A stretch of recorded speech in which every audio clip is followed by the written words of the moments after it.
Mesdames, Messieurs, bonsoir. Merci d'être fidèles aux 19h. Voici les grands titres de l'actualité.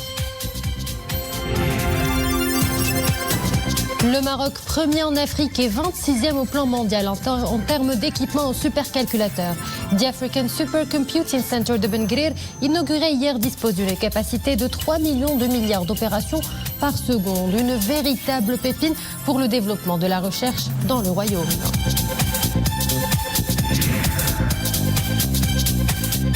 Vaccination depuis le début. Plusieurs interrogations sont soulevées. Pour en avoir le cœur net, un allergologue répondra en direct à nos questions dans quelques instants. Les interrogations portent sur les pathologies et autres maladies pour lesquelles le vaccin est contre-indiqué. Enfin, nous irons à Marrakech pour une visite guidée au musée Pierre Berger des Arts Amazirs, un espace qui témoigne de la richesse et de la diversité de cette culture, une composante essentielle de l'identité marocaine plurielle.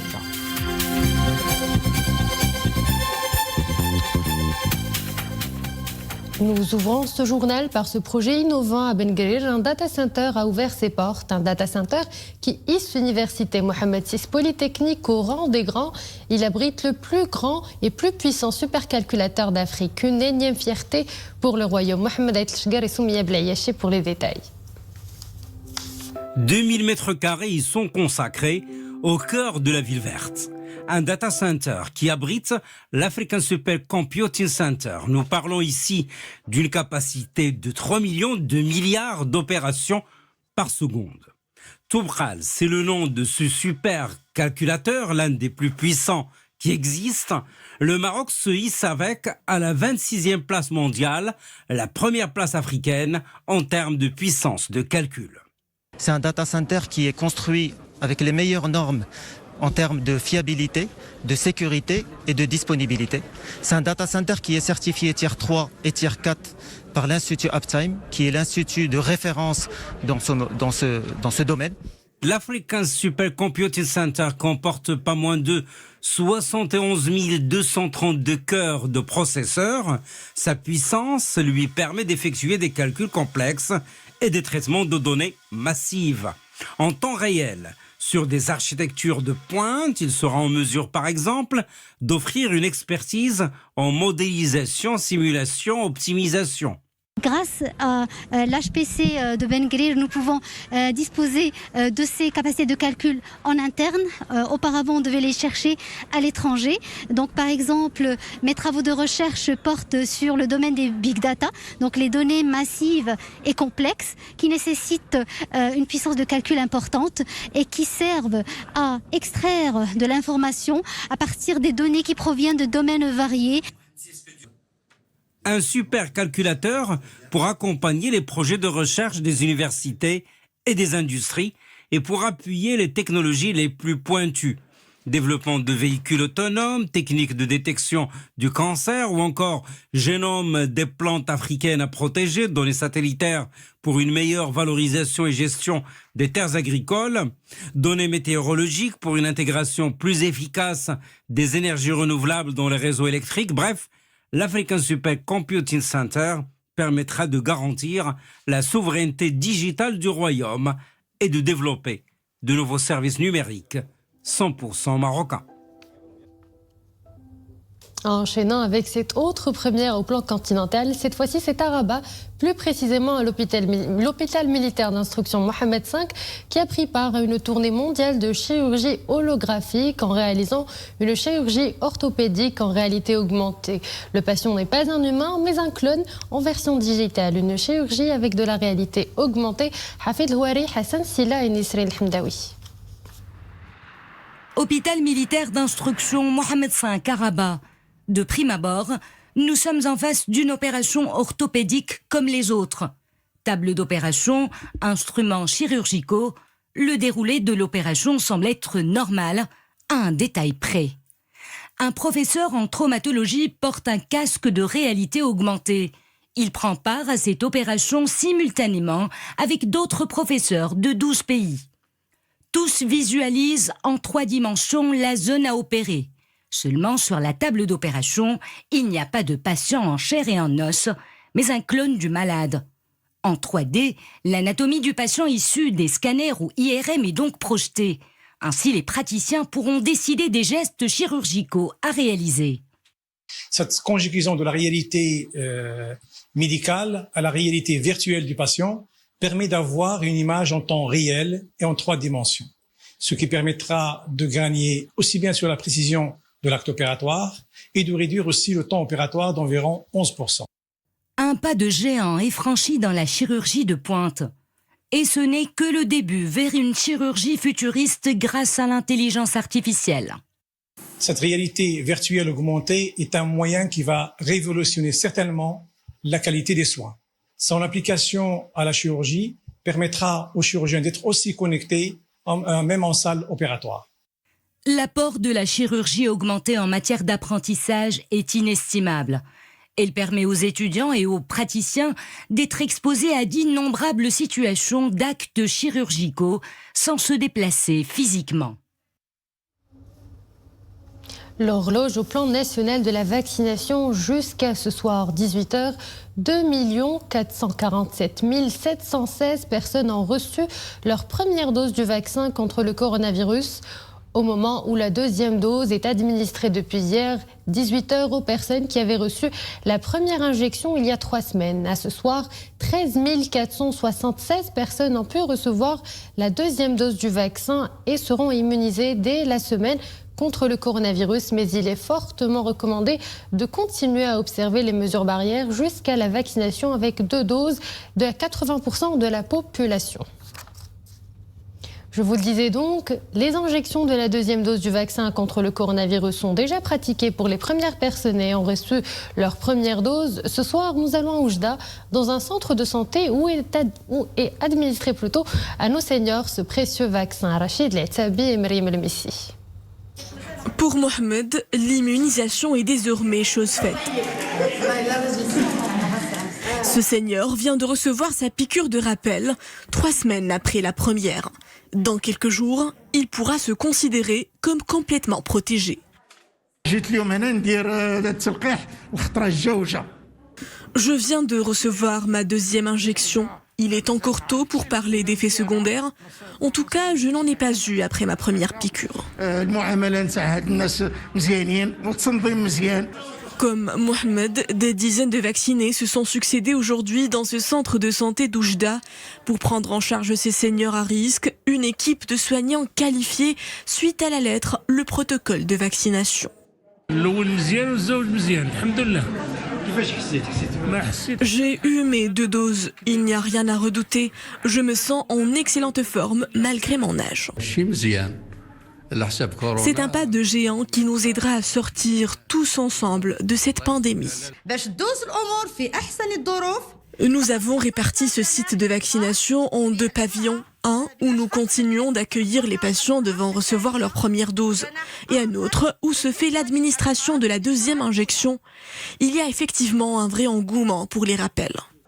En 3 semaines, le compteur des vaccinés a franchi la barre des 2,5 millions d'habitants ayant reçu au moins une dose. Une pleine adhésion citoyenne qui mènera vers la totale immunisation de 80% de la population, soit 30 millions de citoyens et de résidents étrangers. Et tandis que quelques-uns attendent avec impatience leur tour pour recevoir la première dose du vaccin, d'autres s'interrogent sur les contre-indications. Ce sont des personnes qui souffrent d'allergies ou de maladies chroniques. Pour ces gens-là, la question qui se pose, c'est dans quel cas le vaccin est contre-indiqué. Élément de réponse avec Dominique Orlando. Si, comme certains, vous avez le besoin d'utiliser une ventoline pour soulager votre asthme, alors probablement avez-vous déjà eu affaire à un allergologue, un spécialiste des allergies, qu'elles soient alimentaires, médicamenteuses ou dermatologiques, qu'elles proviennent de votre animal de compagnie, des acariens ou des pollens, notamment à l'approche du printemps. Depuis le lancement de la campagne nationale de vaccination contre la Covid-19, il y a presque un mois, la plupart des patients concernés affluent en nombre chez leurs médecins et leurs questionnements sont nombreux. Il y a un flou absolu de la part des patients, c'est-à-dire qu'ils ont en tête que s'ils ont fait une allergie médicamenteuse, alors ils n'ont absolument pas le droit de se faire vacciner, ce qui est complètement faux. Lorsqu'on parle d'une allergie médicamenteuse, ce n'est pas parce qu'on est allergique à une famille de médicaments que nous allons forcément faire une allergie à une autre famille de médicaments. Les allergies croisées arrivent, mais au sein d'une même famille. Or là, les vaccins sont des choses complètement différentes. Vous avez la famille des vaccins, la famille des antibiotiques, la famille des anti-inflammatoires non stéroïdiens. Et donc ce n'est pas parce qu'on a fait une réaction allergique, même grave, à par exemple de la pénicilline, que forcément nous allons ne pas pouvoir nous faire vacciner. À l'heure actuelle, à travers le monde, un cas d'effet indésirable pour 100 000 personnes vaccinées serait recensé. La thèse pour expliquer ces réactions allergiques parfois graves porterait sur la présence dans le vaccin soit du polyéthylène glycol, soit du polysorbate. On a commencé à parler d'allergies et de vaccins en ce qui concerne essentiellement les vaccins de Pfizer et de Moderna. Les deux vaccins que nous n'avons pas au Maroc. Le polyéthylène glycol et le polysorbate sont effectivement présents chez Pfizer et Moderna. D'accord ? En ce qui concerne les vaccins du Maroc, vous avez un premier qui est adsorbé sur de l'aluminium, donc il n'y a pas de réaction allergique, d'accord ? Et vous avez l'autre composant qui est le polysorbate, qu'on peut trouver, mais c'est un risque extrêmement faible de développer une allergie à ça. Mais on va contre-indiquer l'allergie si on a un patient qui a déjà fait une réaction allergique au polysorbate qui est contenu dans un autre vaccin, d'accord ? À ce moment-là, on va prendre nos précautions et on va, alors, soit interdire la vaccination, soit il faut savoir qu'on a des protocoles d'induction de tolérance. C'est-à-dire qu'on va pouvoir vacciner, mais en utilisant des petites doses petit à petit, selon un protocole, jusqu'à pouvoir administrer aux patients, c'est-à-dire qu'il y a toujours des solutions. Contrairement aux personnes diabétiques, aux sujets en surpoids et aux patients souffrant d'antécédents cardiovasculaires, ceux qui ont des problèmes d'allergie semblent moins exposés aux formes graves du Covid. Ils sont pour la plupart tout à fait aptes à la vaccination. Ils sont aussi invités à ne pas interrompre en parallèle leur traitement usuel. C'est donc désormais clair, les personnes avec des maladies chroniques stables peuvent se faire vacciner avec bien sûr l'aval du médecin traitant. Toutefois, les personnes qui, elles, ne doivent surtout pas se faire vacciner, ce sont les personnes avec de fortes allergies. De quelles allergies parle-t-on ? Qu'est-ce qu'un choc anaphylactique ? Autant de questions qui nous interpellent. Pour en avoir le cœur net, nous avons le plaisir d'avoir avec nous en duplex depuis Casablanca un médecin allergologue, professeur Zine Abidine Nourla Al-Iraqi. Bonsoir. D'abord, première grande question, professeur. Qu'est-ce qu'un choc anaphylactique ? Bonsoir. Alors, avant de parler de choc anaphylactique, il faut comprendre ce que c'est qu'une allergie. Une allergie, c'est une réaction à un produit déterminé. Un produit qui peut être respiratoire, ça peut être un aliment, ça peut être un produit cosmétique ou quelque chose comme ça. Je dirais que le comble et la gravité de l'allergie est d'arriver au choc anaphylactique. Quand on arrive au choc anaphylactique, c'est donc une réaction exacerbée, immédiate d'une hypersensibilité. Et ce sont des éléments importants parce qu'après, on va expliquer le pourquoi. C'est-à-dire qu'elle survient généralement entre la 5e et la 20e minute. Tout va commencer par des réactions cutanées, mais très rapidement, il va y avoir une atteinte multiviscérale avec une hypotension qui va s'aggraver de plus en plus. On va arriver à un choc avec un collapsus et qui peut être à l'origine d'une mort immédiate. Donc on peut définir comme ça très rapidement ce qu'est un choc anaphylactique. Donc c'est une réaction à un produit bien déterminé. Et je peux faire un choc anaphylactique à un produit et avoir d'autres produits et pour lesquels je ne ferai rien du tout. Et pour les personnes qui ont déjà eu un antécédent de choc anaphylactique, par exemple suite à une injection de pénicilline ou autre, c'est oui ou non pour la vaccination ? Alors, ce sont des gens qui doivent voir leur allergologue pour déterminer la cause de cette allergie. Si ce n'est pas, en ce qui nous concerne, nous, le polysorbate, il peut avoir sa vaccination. Et de toutes les manières, ce que j'ai remarqué, c'est qu'avant de se faire vacciner, il y a tout un papier, tout un document qui est rempli sur lequel on signale si oui ou non il y a eu un problème de vaccin, s'il y a eu un problème ou pas d'allergie. Ça, c'est le premier élément. Le deuxième élément, c'est qu'une fois vaccinées, toutes les personnes vaccinées restent dans le centre de vaccination entre 15 à 30 minutes. Autrement dit, le temps où on va détecter s'il y a ou pas un problème. J'aimerais ajouter, c'est qu'au Maroc, on a vacciné plus de 2,5 millions et on a eu 2 cas graves de choc anaphylactique. Et les 2 cas ont été pris rapidement, traités rapidement, et ils ont pu aller chez eux dans les heures qui suivent. Et plus globalement, professeur, pour les personnes souffrant d'allergies aiguës, mais sans aucun antécédent de choc anaphylactique, est-ce que le vaccin est contre-indiqué? Alors, il y a ce qu'on appelle la contre-indication absolue, c'est-à-dire une contre-indication dans laquelle cette personne n'aura jamais le vaccin. Non, il n'y a pas de contre-indication absolue. Quelqu'un qui est en crise, qui a un asthme aigu, bien sûr, on ne va pas le vacciner, on va attendre le temps qu'il passe sa crise avant de le vacciner. Mais il bénéficiera quelques semaines après de la vaccination. Et au Maroc, beaucoup de personnes souffrent de pathologies chroniques. Ces personnes-là s'interrogent dans quel cas le vaccin est indiqué et dans quel cas il est contre-indiqué. On ne parle pas forcément d'allergie, de maladies chroniques. Alors, en principe, il n'y a aucune contre-indication absolue chez les patients, je dirais, cardiaques, diabétiques, insuffisants respiratoires, etc. Les seules contre-indications qui sont relatives, c'est des contre-indications, on en a parlé tout à l'heure, c'est-à-dire le choc anaphylactique quand on a parlé, mais ce choc anaphylactique, on va essayer de un petit peu savoir à quoi il est dû. Et une fois on saura à quoi il est dû, on va s'entourer des précautions nécessaires pour que cette personne puisse bénéficier d'une vaccination. Maintenant, il y a des maladies immunodéprimantes. Il y a des maladies, il y a par exemple le cancer. Tous ces cas-là, bien sûr, ils ne peuvent pas être vaccinés. Et s'ils peuvent être vaccinés, ce n'est qu'après un accord de leur médecin.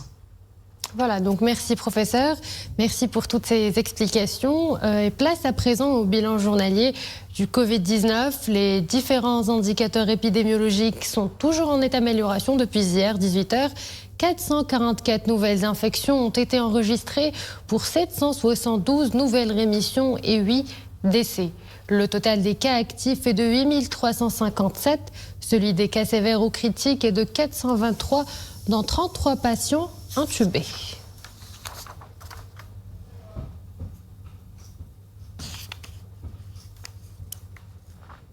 Météo, le mercure sera en baisse demain et après-demain. De fortes pluies orageuses, des chutes de neige et de fortes rafales de vent sont attendues. Des pluies et averses orageuses et localement modérées sur les côtés centre, l'ouest de l'Atlas, le Souss, le Rif, l'Occidental et les plaines nord et centre. Des chutes de neige sur les hauts et moyennes Atlas et probablement aussi sur le Rif, l'anti-Atlas et les hauts plateaux orientaux à partir de 1300 mètres d'altitude. Un temps assez froid sur l'Atlas, le Rif, le nord et le centre. Le mercure chute à moins 2 degrés dans les hauteurs de l'Atlas et le Rif à 3 degrés au sud de l'Oriental et 8 degrés dans le Rif.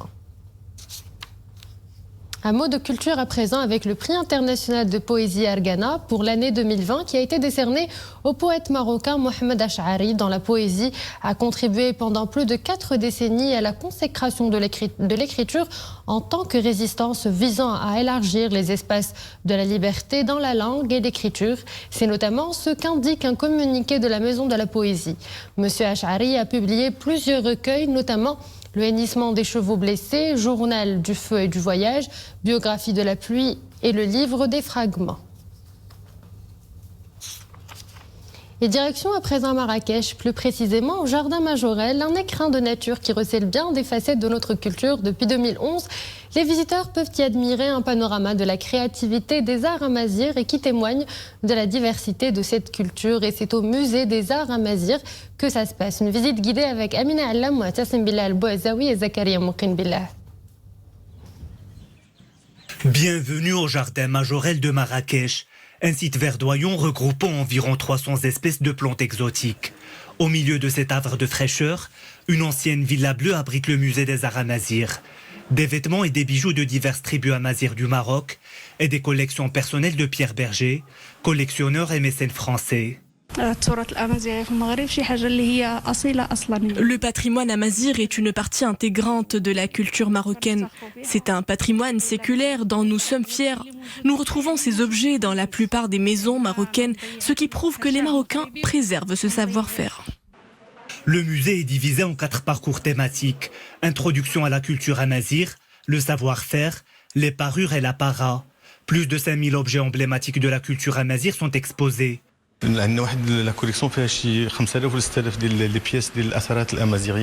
Nous disposons d'une collection comprenant entre 5000 et 6000 de produits du patrimoine amazigh. Ici est exposée une sélection de quelques 600 pièces, du nord au sud du royaume. C'est un reflet de la vie des Amazirs au quotidien. Dans une autre partie du jardin Majorelle, le musée Yves Saint-Laurent raconte une autre page du patrimoine culturel amazigh. Une collection rassemblée par un amoureux du patrimoine ethnographique et de l'art rural, le néerlandais Bert Flint. Il y a des relations, je pense, j'espère, évidentes entre l'exposition Bert Flint et le musée Pierre Berger des Arts Berbères. De fait, Bert Flint avait donné une collection importante de textiles en 2015. 600 ou 700 textiles avaient été donnés par Bert Flint au musée Pierre Berger des Arts Berbères.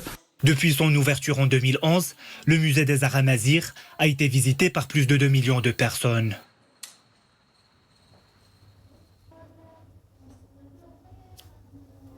Voilà pour l'essentiel de l'information de ce samedi. L'info est de retour sur Aloula à 21h avec Mohamed Al-Dalabedi. Merci de nous avoir suivis.